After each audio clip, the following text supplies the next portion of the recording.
Thank you very much. We have a great team behind us. Juventus of Italy, and a friend of mine is the owner of the team. He's a fantastic business person, a young guy, and I think it's got the longest string of ownership of just about any sports franchise, but does have the record in soccer. It's John Elkman. I think you know him. John Elkman is a man that has done a fantastic job in the automobile industry, comes from a lineage of winners. And you have Johnny Infantino, as you know, and he's going to have the World Cup here. We have a game tonight.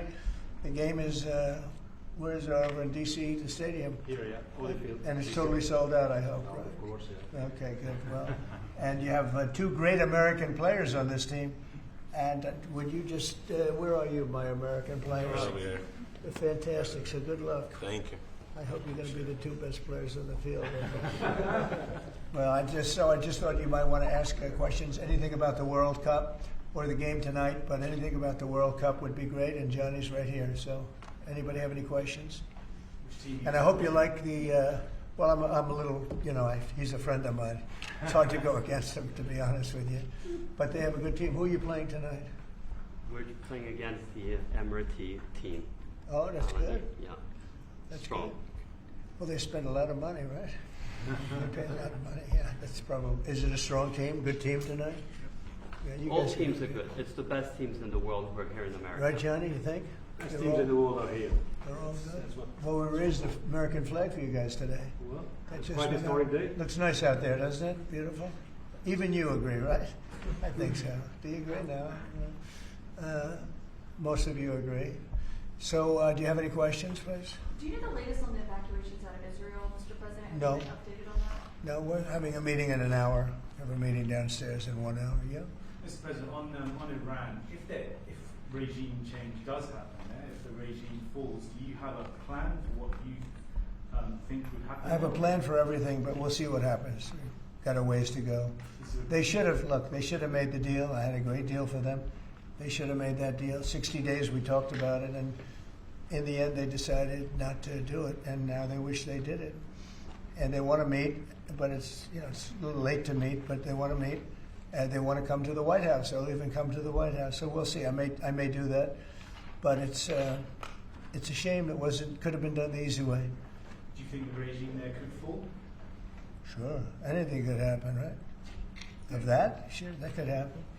Yeah, Mr. please. President, the Senate Judiciary Committee is holding a hearing on who exactly was running the White House under Joe Biden. Who do you think that was? I think the auto pen ran the White House. We have an auto pen president before me. I think it's one of the greatest scandals in the history of this country, one of the biggest scandals. He wasn't making a decision. He was never for open borders where people came in from all over the world, from prisons and gangs and drug dealers and all of that, the mentally insane. He was never for that. He was never for open borders, and he was never for, if you think, he was never for transgender for everybody, or men playing in women's sports. He was never for that. Have you ever had women? Could a woman make your team, fellas? Tell me. You think? You're being nice. What do you think? Think a woman could make the team? General managers, what do you think? Difficult. Don't say it. We have a very good women's team, though. You do have, right? Yeah. But they should be playing with women, right? It's one of those things. One of those things. See, they're very diplomatic. As you're making your decision on Iran, obviously there's been a change from when you were pursuing a diplomatic negotiation. Yeah. Now you seem very open to the idea of potentially taking U.S. action. Obviously, you're not going to tell us that. Can you walk us through what contributed to that change, how you got to where you are and making your decision now? Well, I think it started the first night. That first night was devastating. And it really knocked the one side off, as you know. It was a devastating evening, day. And it's pretty much proceeded that way. I have a meeting in the war room in a little while. Situation room, as some people call it. So we're going to meet. We're going to see. We're in the midst of it's a terrible thing. I hate to see it. I hate to see all that death, so much death and destruction. But death primarily. That's what I hate to see. Does that mean you haven't made a decision yet on what to do? I have ideas as to what to do, but I haven't made a final. I like to make the final decision 1 second before it's due, because things change. especially with war. Things change with war. It can go from one extreme to the other. War's very bad. There was no reason for this to be a war. There was no reason for Russia, Ukraine. A lot of wars there was no reason for. You know, you look right up there. I don't know. See the Declaration of Independence, and I say, I wonder if the Civil War. It always seemed to me maybe that could have been solved without losing 600,000 plus people. So a lot of. It's very sad to see. It's very sad to see what's happening. But with that being said, I would say right now, Israel, from the standpoint of winning a war, is doing pretty well. Yeah, please. Mr. President, in your meeting today with the Chief of Staff of the Pakistani Army, did you talk about Iran? Did that come up? Yeah. You can share from that Yeah, meeting? well, they know Iran very well, better than most. And they're not happy about anything. It's not that they're bad with Israel. They know them both, actually, but they're probably, maybe they know Iran better. But they see what's going on, and he agreed with me. Reason I had him here, I wanted to thank him for not going into the war, just ending the war. And I want to thank, as you know, Prime Minister Modi just left, just a little while ago, just left, and we're working a trade deal with India. We're working a trade deal with Pakistan, and they were both here. But I was with Modi a few weeks ago. He was here, actually. But now we speak to him, and I'm so happy. There was a deal that two smart people, plus, they have people on their staff too, but two very smart people decided not to keep going with that war. That could have been a nuclear war. Those are two nuclear powers, big ones, big nuclear powers, and they decided that. So I was honored to meet him today. And if I can, Mr. Chief, sir, and for anyone who may want to answer, how has the travel bans from certain countries affected fans maybe coming in for the games, or is that not a consideration? Johnny, go ahead. Yeah, no, it's not a concern for us. For the games now in the Club World Cup, everything has been done in a very smooth way. We have an excellent collaboration, of course, with the president, but with the task force in particular. For next year, the World Cup, we have one more year to work, and the learnings that we have this year with the Club World Cup, which is historic. I say this to all the Americans because it's the first ever Club World Cup, and it's played in the United States of America. So the learnings we'll have for this will apply them next year. And they're largely sold out, so I don't know. I don't think he's too worried about the travel ban. He doesn't know what the travel ban is, I don't think. Johnny, tell me what the travel ban is. He doesn't know what it is. He's largely sold out. Like tonight is totally. I've had friends, they heard about this meeting. They said, can you get me tickets? I don't know if I can get tickets. He won't give them to me. Maybe John will give them to me. I don't know. Yeah, please. Mr. President, two questions, if I could. One about Iran and then one domestically. With Iran, what's your message to Americans, both here and abroad, who are not only concerned about the U.S. potentially getting involved in another conflict in the Middle East, but worry about the potential for retaliation here at home? Yeah. Well, I don't want to get involved either, but I've been saying for 20 years, maybe longer, that Iran cannot have a nuclear weapon. I've been saying it for a long time. And I think they were a few weeks away from having one. And they had to sign a document. I think they wish they signed it now. It was a fair deal. And now it's a harder thing to sign, It's a lot of water over the dam. But, it's very, I say it very simply. Iran can't have a nuclear weapon. Too much devastation. And they'd use it. I believe they'd use it. Others won't use it, but I believe they'd use it. So that's it. It's very simple as far as I'm concerned. They can't have a nuclear weapon. And then domestically, Missouri Senator Josh Hawley came out this week as the lead sponsor of a bill to raise the federal minimum wage to $15 an hour. It stands out because he's a Republican. There's still 20 states that have it at $7.25. Do you support the legislation or the idea? Well, I haven't seen it. I'd have to speak to Josh. He's a very good friend of mine. That's interesting that Josh did that. I'm going to have to think about that one. Some people agree with it, some people don't. Some people say it really turns away business. Restaurants close, and a lot of things happen. Other people agree. I'd have to speak to Josh. He's a good guy.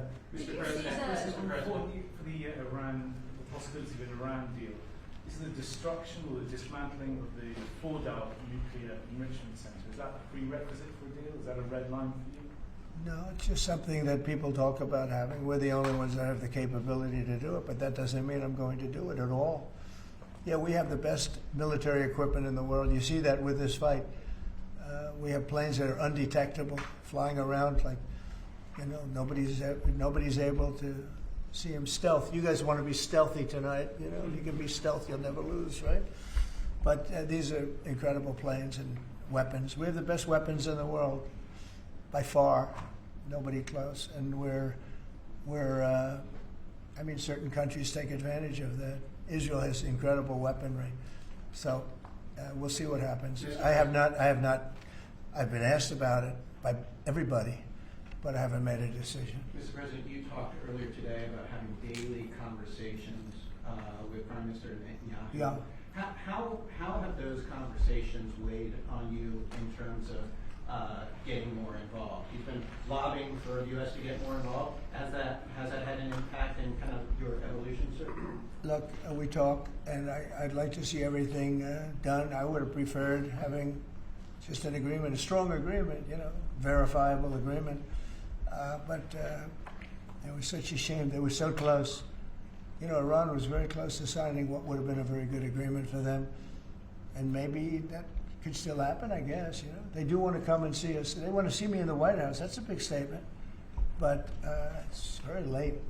Is it enough of a statement to hold off getting involved? We're going to see what happens. Look, we're going to see what happens. Ending it as soon as you can would be good. Have you closed the door on meeting with them? No. Okay, No. so it's still open to them coming here in your Yeah, eyes. they asked if they could come. We'll see if that happens. It's not that easy for them to come. They can't get out. They're in Iran, and in one case, the guy wanted to come so badly, but he can't get out because there's bombs dropping all over the place. Have you seen the Tucker Carlson, Senator Ted Cruz interview? It seems like this issue on whether or not the United States should strike is kind of dividing a lot of your supporters. No, my supporters are for me. My supporters are America first and make America great again. My supporters don't want to see Iran have a nuclear weapon. Tucker's a nice guy. He called and apologized the other day because he thought he said things that were a little bit too strong, and I appreciated that. And Ted Cruz is a nice guy. He's been with me for a long time. I'd say once the race was over, he's been with me ever since, right?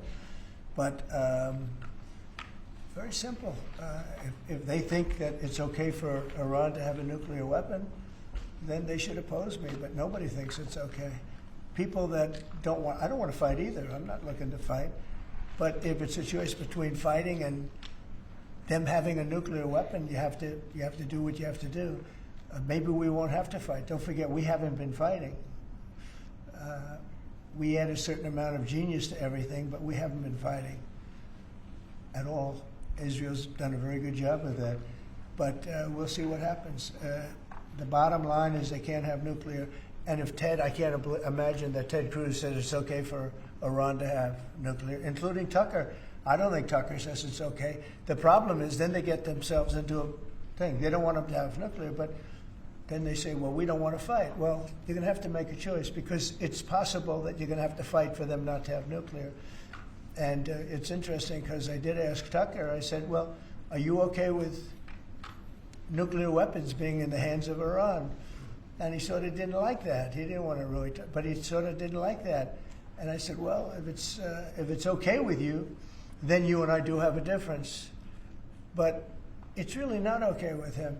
Therefore, you may have to fight. And maybe it'll end, and maybe it'll end very quickly.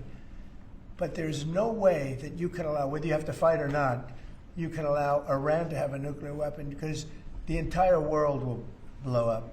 Not going to let that happen. Mr. President, you had a bit of a row with President Emmanuel Macron of France the other day at G7. No, he's a nice guy. Look, he said I was going back home to make a ceasefire. Not a ceasefire. We're long beyond ceasefire. And I said, why do you say that? Why would you say ceasefire? It's a bad term to use. Because a ceasefire means like everything's going swimmingly, we'll take a little time off. It's not. We're not looking for a ceasefire. We're looking for a total, complete victory. Again, you know what the victory is. No nuclear weapon. Mr. President, So I thought it was a very badly worded statement by him, and obviously I let him know that. on the southern border, you've had record low numbers for the month of May, 95 apprehensions, 0 compared to that of the previous administration exactly a year ago, Yeah. more than 60,000 releases. What do you attribute that success to? I like you. Who are you with? Turning Point USA. Center. Well, they're very good. Turning Point. Charlie, very good. That's what I call a good question, fellas. 1 out of 10, John. 1 out of 10, but that's a really good question. No, we had record good numbers on the border. And people are coming in, but they have to come in legally. Like some of these guys behind me, they have to come in legally. And if they come in legally, we want them. They have to say they love America, they love our country. And if they can't say that, we don't want them. Thank you very much. Very nice. Thank you very much, everybody. Thank you, press. Thank you. Thank you, guys. Thank you, guys. Thank you, press. Thanks. Thank you.